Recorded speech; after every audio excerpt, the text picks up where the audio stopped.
Hello, everyone. I am Sean, and welcome once again to my horror corner. As always, thank you for watching the video today. I do appreciate you taking time out of your day to watch my video and listen to me, you know, rant for a little bit about horror movies. So, thank you for watching the video today. And again, a special thank you to those of you who have subscribed to the channel.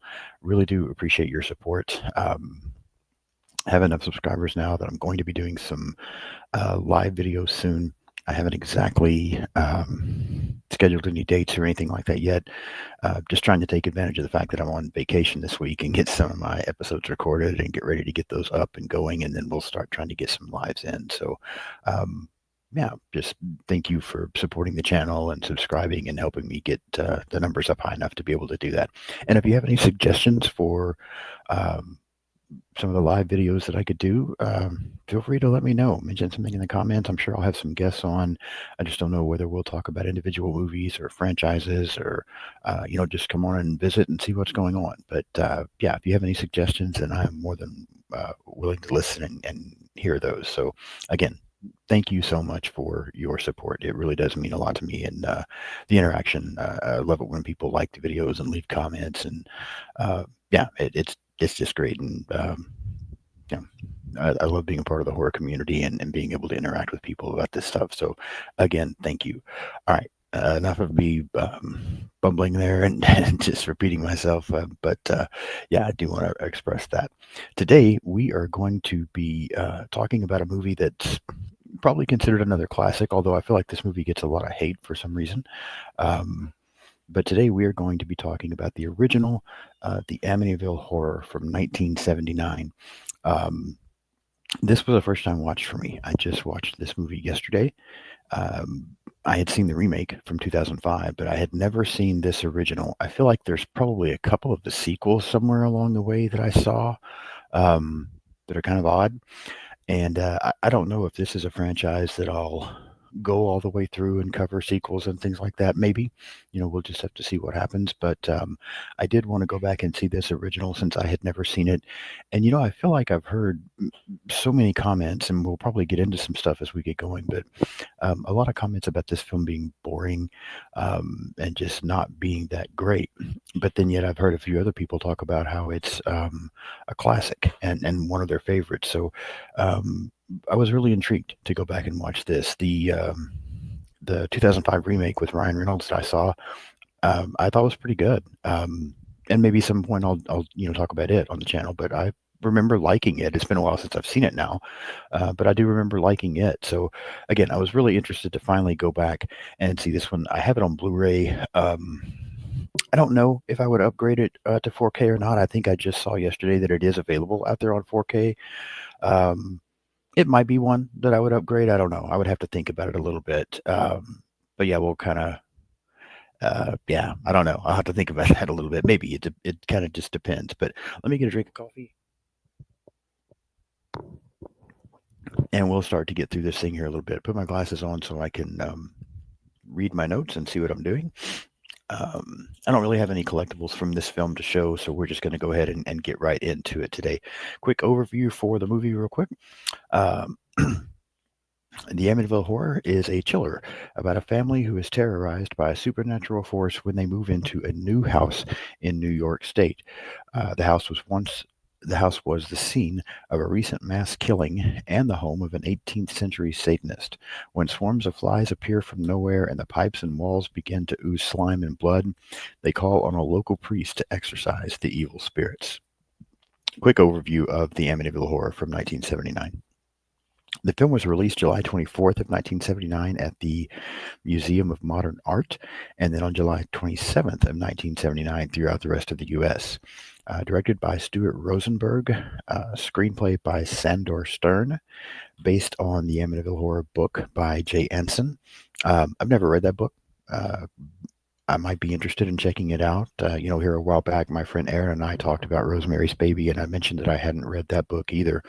But after watching this movie yesterday, I went on to Amazon and I put both the Rosemary's Baby book and this book in my cart. I may end up ordering those and having to read those soon just because I like reading, and these would be interesting, I think. Produced by Elliot Gessinger and Ronald Saland, or Saland, I'm not sure how you say that.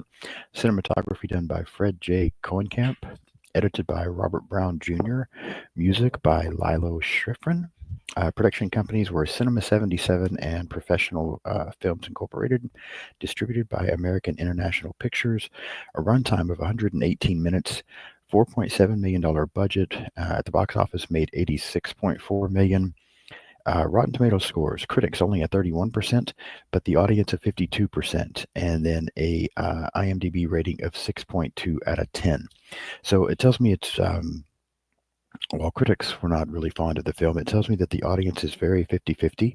And that kind of goes back to what I was saying in the beginning. I've heard that about this movie. I've talked to a few people who just think this movie is incredibly boring and a waste of time. But I've talked to other people, and they've mentioned this being one of their favorite films and how much of a classic it is. The overall critic consensus is that the film is dull and disappointing. The best that can be said for the Amityville Horror is that it set a low bar for its many sequels and remakes. So again, very obvious that critics were not a fan of this film. Let's talk about the cast real quick. We have James Brolin as George Lutz, Margot Kidder as Kathleen Lutz, Rod Steiger as Father Delaney, Don Stroud as Father Bolin, Murray Hamilton as Father Ryan, John Lara as Father Nuncio, Natasha Ryan as Amy Lutz, Casey Martell as Greg Lutz, Mino Puluse as Matt Lutz, and Amy Wright as the babysitter Jackie.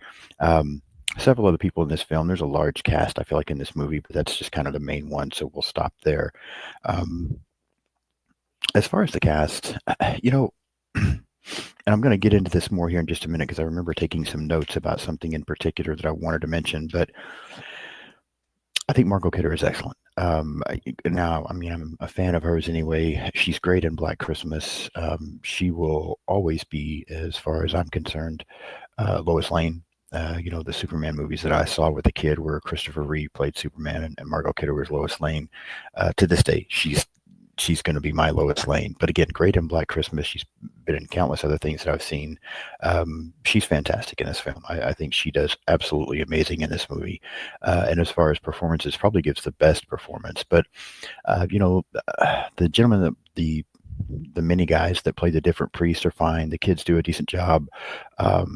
I really think everybody does a pretty good job of this film, with the exception of James Brolin. I had a problem with his performance in this movie. We're going to come back and get to that here in a minute based on some of the things that I took notes on. So we'll come back to that. But again, Margot Kidder, fantastic. She steals the show in this movie, in my opinion.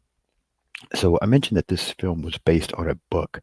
The book was based on alleged paranormal experiences of the real-life Lutz family, who lived in a home where Ronald DeFeo Jr. committed the mass murder of his family back in 1974. So this book was based on this supposed true story that these things did happen to the Lutz family. I have read and heard since then that a lot of that seems to have been disclaimed and maybe found to be not true. I believe even the Lutz family attorney mentioned at one point that he was paid to exaggerate things and make up stuff with them. Now, they ended up then suing the attorney, the Lutz family, because they said he was lying. But there just was a lot of things that went on, similar to the whole Conjuring franchise. And wow, I just drew a complete blank on their names. Ed and Lorraine Warren. Had all these claims and all these movies have been made, and now it's come out that a lot of that was basically bullshit, and that they made a lot of this stuff up. It seems like that could be the case with this as well. The actors, Margot Kidder and James Brolin, both got to enter into the actual home. And it sounded like producers really wanted them to tell some stories and talk about weird things happening on the set and weird things that they experienced in the home. But both James Brolin and Margot Kidder said nothing like that happened. They didn't get any weird sense in the home. There wasn't any weird things taking place during the filming of the movie. Margot Kidder even said she found it funny that everybody was really trying to push this and that they were using that as some of the promotional things for the movie, trying to talk about strange things happening on the set, but that nothing ever happened. So it sounds like not only the real life incident, but some of the claims for the movie itself were not real. So just kind of some interesting things there. Producers actually wanted to shoot the film in the home. But they were not given permission by the owners, and I believe I even saw something about law enforcement. So they wanted to shoot the movie there in the actual home where this murder took place because that was real. But they were denied access, and so they ended up having to shoot somewhere in New Jersey. But it sounded like there were a lot of families that were willing to let them use their homes to shoot in there in New Jersey. The movie, again, even though the critics were not a fan and the audience scores are 50-50, we talked about how it made $86.4 million at the box office. The movie is one of the highest grossing independent films of all time, as well as one of the highest grossing horror films in cinema history based on how well it did at the theater at the time.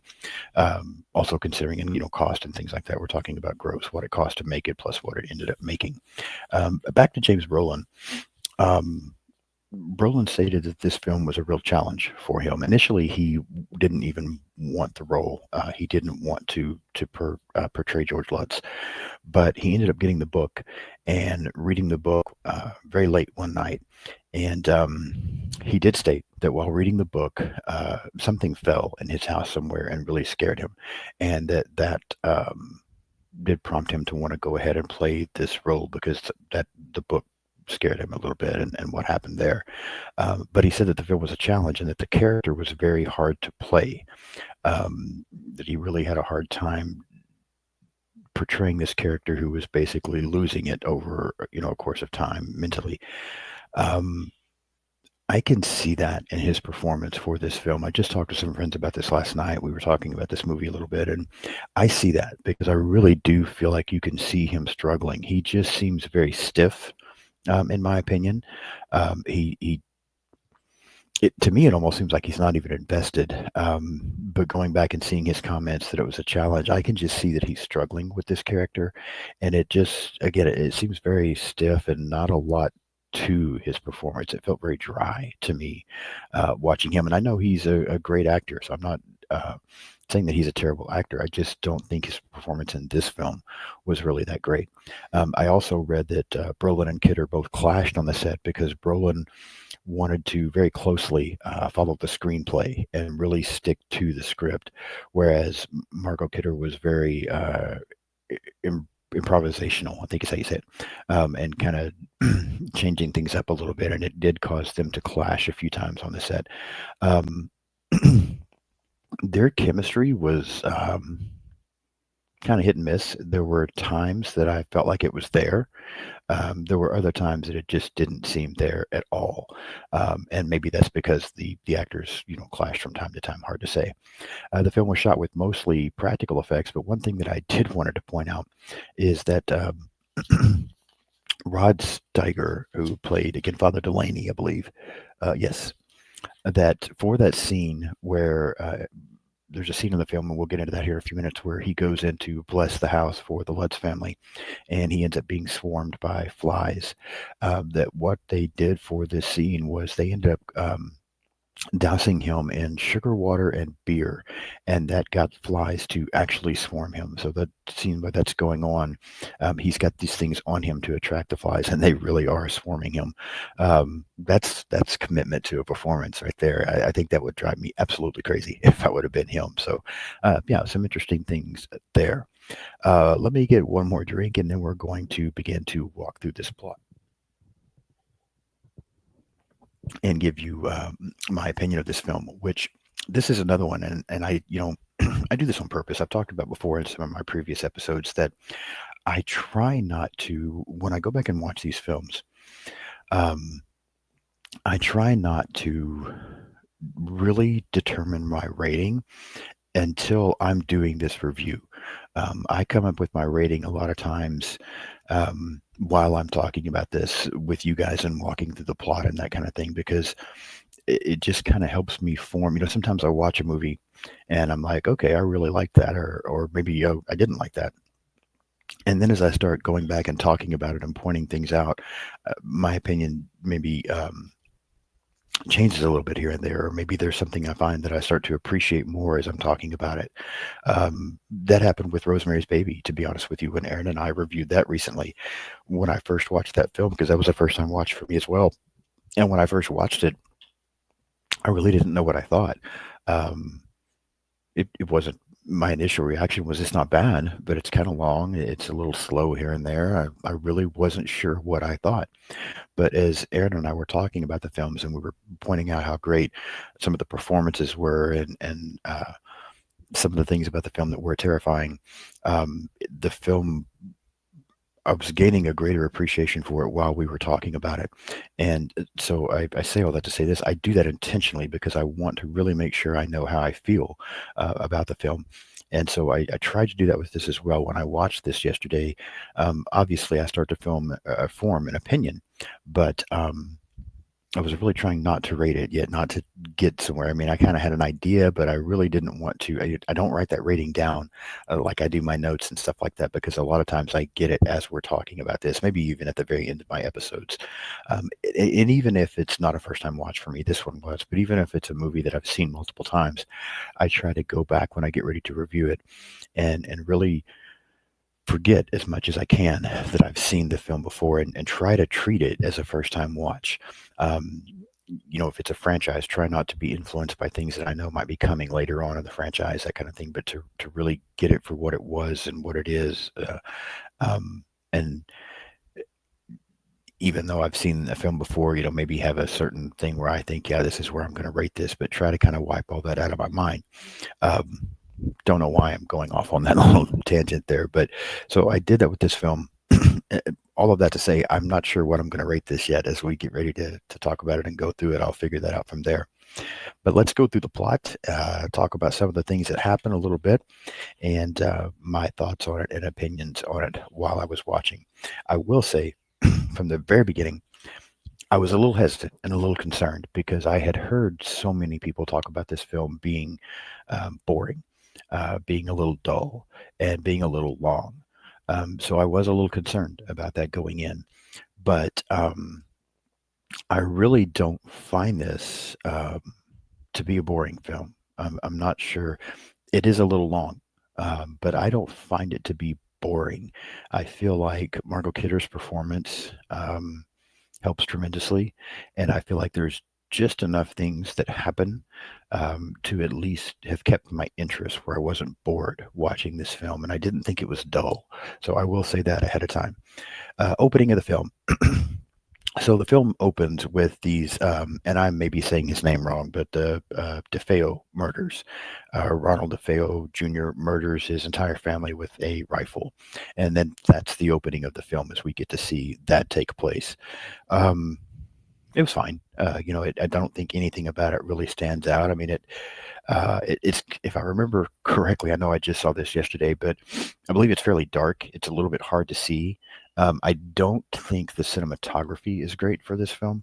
I'll say that right off the bat. Um, and maybe it's just because it's older. Some older films hold up very well, some do not. This one's kind of mid, in my opinion, as far as the way it looks and the cinematography for the film.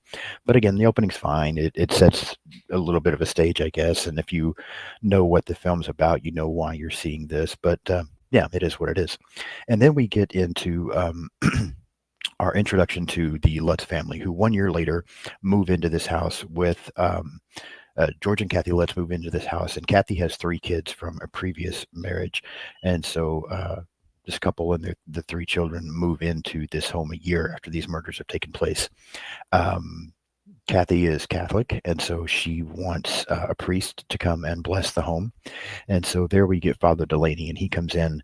Um, They don't happen to be there. I think I'm trying to remember. I think they were on a boat or something when he actually showed up to bless the house. But there's where we get this scene that I was talking about in some of the production notes, where Father Delaney's blessing the house, and he starts to get a very uneasy feeling. He gets swarmed by these flies, and then he hears this very creepy voice tell him a couple of times to get out of the house. Um, the next day, Kathy's aunt, who happens to be a nun, also comes to visit them. And while she is there, she starts to get a very uneasy feeling. She gets very sick, and she also leaves very quickly. Um, I like the scene where Father Delaney is trying to bless the house and he's being swarmed by the flies. Quick little side note: I mentioned this to mentioned I was talking about this film last night to some friends of mine, and I've seen Scary Movie 2. And there is a scene in Scary Movie 2 where James Woods goes into this house. It's looks like it's, I mean, it's similar to The Exorcist, where the little girl's possessed and James Woods is the priest that's going to go in, but he ends up getting swarmed with flies. And I remember when I saw Scary Movie 2 that I'd seen The Exorcist. I was familiar with that, but I didn't remember this fly scene. And I'm like, I wonder where that came from because I don't think that happened in The Exorcist. I never knew until last night or yesterday, watching this Amityville horror movie, that that's where the fly scene came from. I was just like, okay, now I get it. That's where Scary Movie 2 got this from. Doesn't mean anything. Just a quick little side note there, but I do like the scene. I like the scene where Father Delaney's having the issues. Um, the flies swarming him would be incredibly unsettling. You could see how uncomfortable he was. The voice, a little creepy, that tells him to get out a couple of times. I think the first time it says it, it's very much a whisper, and then it gets louder. But yeah, a good scene. I think this scene does a great job, really, of setting the stage for what we've got coming for the rest of this movie. And yeah, good scene. I liked it. Over the next several weeks, the family really begins to experience a lot. George um, starts to look very pale. He's becoming sick. He's becoming angry. He's somewhat abusive. He wakes up every night at like 3:15 in the morning, which is the time that this DeFeo family was killed. So he's going through all kinds of things. Kathy is having very disturbing nightmares for the next several weeks. We also have a scene where one of the boys, a window falls on his hand and ends up crushing his hand. There's the scene where the babysitter gets locked in a closet by, this unseen force. And so she's terrorized and stuck in this closet and can't get out. We learn that the little girl, Amy, has an imaginary friend named Jody. And while initially everybody thinks it's okay, Jody really seems to be having a very negative influence on Amy. And there's a scene where Kathy goes into Amy's room and is talking to her, and she goes to shut a window that's open. And outside the window, she sees some very red, odd-looking eyes, and that scares her. This scene looked a little weird to me. Overall, I like what we're getting here. And again, this is where, while I think some people find this film maybe a little dull and a little boring, I can see that the pacing is a little slow. I do agree, but at the same time, I feel like there's enough happening that was keeping my interest to see what's happening to George, to see his decline, to see the different little instances here and there that are happening with the kids, the daughter's relationship with this imaginary friend. Which again, I realized this film came out in 1979. This was a first time watch for me. I had seen this in the remake, and I had seen it in a few other movies like that. I mean, that's kind of become a thing. I think one of the Paranormal Activity movies, one of the girls has this imaginary friend, that kind of thing. So I'd seen it in other films, but I had never seen this one, kind of where it all started. So I was enjoying several things about the scene. I don't think that I was finding the movie scary at all. Um, but there were some unsettling moments, I guess, here and there. And really the things that are standing out the most is what's happening to George. And so even though I really didn't like Brolin's performance, still what's happening to the character was keeping me interested as I watched this film. So yeah, pacing a little slow, but it was still keeping my interest here as we go through these things. Um, We also see that Father Delaney is continuing to have issues. He really believes that there is demonic activity going on in this house. There's a scene, I believe, where he and another one of the priests are trying to go over to the house, and basically their car just, you know, has a Christine moment or something, and kind of just begins to do its own thing, and they end up having a wreck and, you know, almost killing themselves and other people. Um, he also continues to get very frustrated because he's trying to tell his superiors in the church about the things going on inside this home, and they just don't seem to be believing him.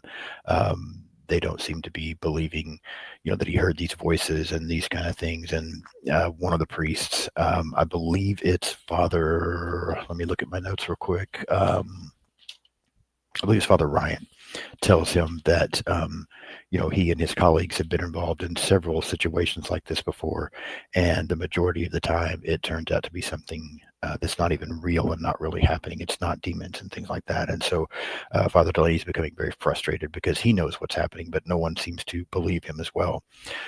We also see as George continues to decline, that his business really is now beginning to struggle because he's never there. His business partner, Jeff, is becoming very concerned about things. They have a kind of a moment there. Uh, Jeff's wife, Carol, I believe is her name, Carolyn. She seems to have this psychic ability. And so one night, Jeff and Carolyn go to the house. They go into the basement, and Carolyn becomes very drawn to this wall. And we also see that the family dog also seems to be drawn to this wall and is always over there sniffing around and digging around.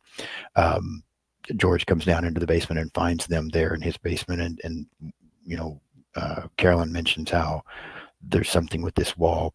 And so George ends up basically just tearing this wall down right there. And they come across this room that's just completely red walls and everything.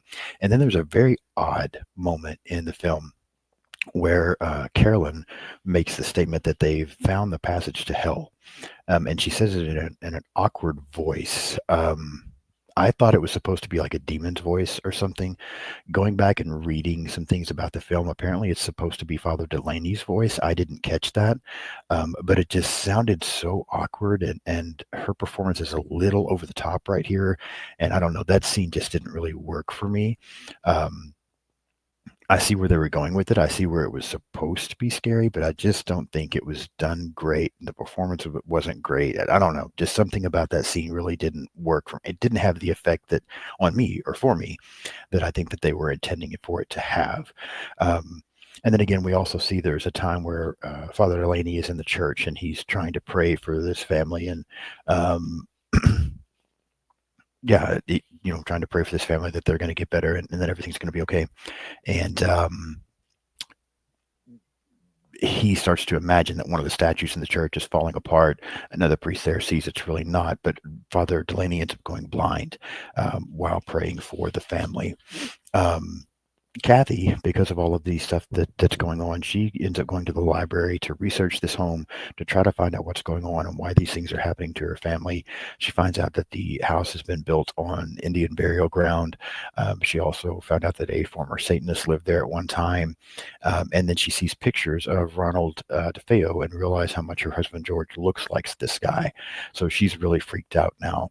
And then the film kind of concludes. We get to the final act here. There's this huge rainstorm.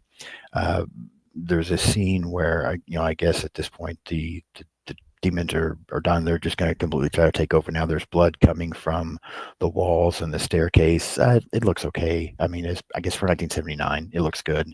And they're, again, they used a lot of practical effects, so that's a plus. The scene looks fine. It didn't think it was great, but it looks fine. I mean, it's okay. Amy's imaginary friend Jody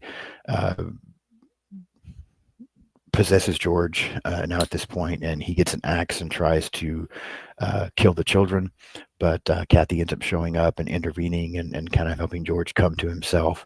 And then at this point, there's this massive storm. There's all these things going on in the house and doors and stuff shutting, but the family is just basically trying to escape. They get out, they get in their car, they start to pull away, and they realize they don't have the dog. And so George goes back. And he is able to rescue the dog. There's another scene there where like he falls through the floor, I believe, into some very like a black sludge type thing. But he is able to get the dog and escape the house and get back to the car, and then the family drives away, and that's the end of the Amityville Horror. So yeah, the film is a little long. We mentioned the runtime is almost 2 hours. Um, I don't think that the pacing is great, but I do think that Margot Kidder's performance is excellent. Rod Steiger's performance is excellent. Um, the plot and the story are interesting. It's not a bad film. Um, as I was watching it yesterday, and this is where I'll go back now and talk about how I kind of rate these. Um, when I finished watching the movie yesterday and I was thinking about it for just a few minutes, I thought, you know what, this is just a very middle of the road movie for me. It's not bad. There are some things about it that I'm not a fan of, but there are things about it that I like as well. And it's just very middle of the road for me. And so now that I do these rating scales of 1 to 10, I was really thinking, 5 or 6 probably for the Amityville Horror. As I walk through it now with you guys and think about it a little bit more, I'm still pretty close to that. Again, I don't think it's a bad movie. A little long, little slow, and don't like James Brolin's performance, but good story, great performances again from Margot Kidder and Rod Steiger. I don't find the film scary. I think the moments where the film really tries to scare you come across more a little bit silly, with the exception of the scene with Father Delaney in the beginning where the flies and the voice that he hears. The rest of it, those scenes that are supposed to be so intense and so scary, are just a little silly, in my opinion. Um, the babysitter getting locked in the closet, that one's not bad. Um, so I'm still very much middle of the road here. Again, not a bad movie, but not a great movie either, in my opinion. Just kind of your average horror film. I do see where a lot of tropes and stuff got started for this film. I see where it got a lot of things going, which is fine. Um, I think I look back. I gave Rosemary's Baby, which is considered another classic, a 7 out of 10. This film is not as good as Rosemary's Baby, but again, it's not a horrible movie either. So I think for me, the Amityville Horror from 1979, I'm going to go um, 6 out of 10. Yeah, pretty much right there in the middle. Maybe just a little better, but pretty, kind of basic and average. Some really good things, some not so great things, and just kind of middle of the road film for me. So 6 out of 10 for the Amityville Horror from 1979. I want to know what you think. If you've seen this movie, I would like to know what you think about it. Do you agree with me, kind of middle of the road? Do you not like the film, or do you really enjoy it? So leave me some comments and let me know what you think about the Amityville Horror from 1979. Um, as always, again, thank you so much for watching. If you haven't subscribed to the channel yet, please do so. Hit that subscribe button. Follow me on social media. I am on Blue Sky. I'm on Instagram, X, TikTok.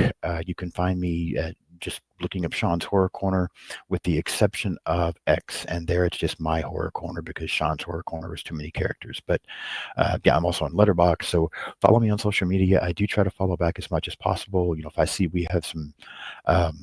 If you look like you're a real person and not a bot, and you talk horror, then I'm probably going to follow you back. So yeah, follow me on social media.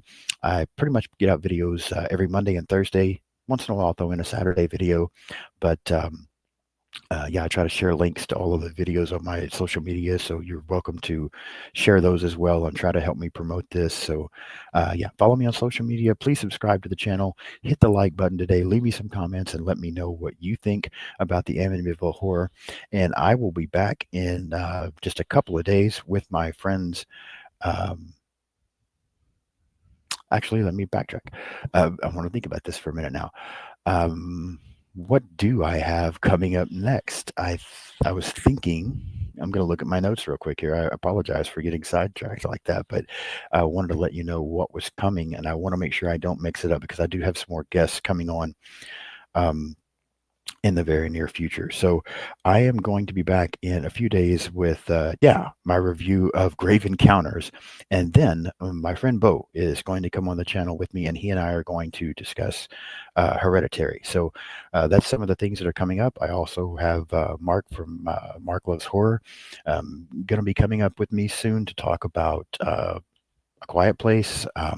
Brendan and Sam are going to be back with me in the future to talk about Hatchet 2. So yeah, got a lot of fun things coming up. So subscribe to the channel and follow me and go with me on this journey. Thank you again so much for watching. I will see you soon.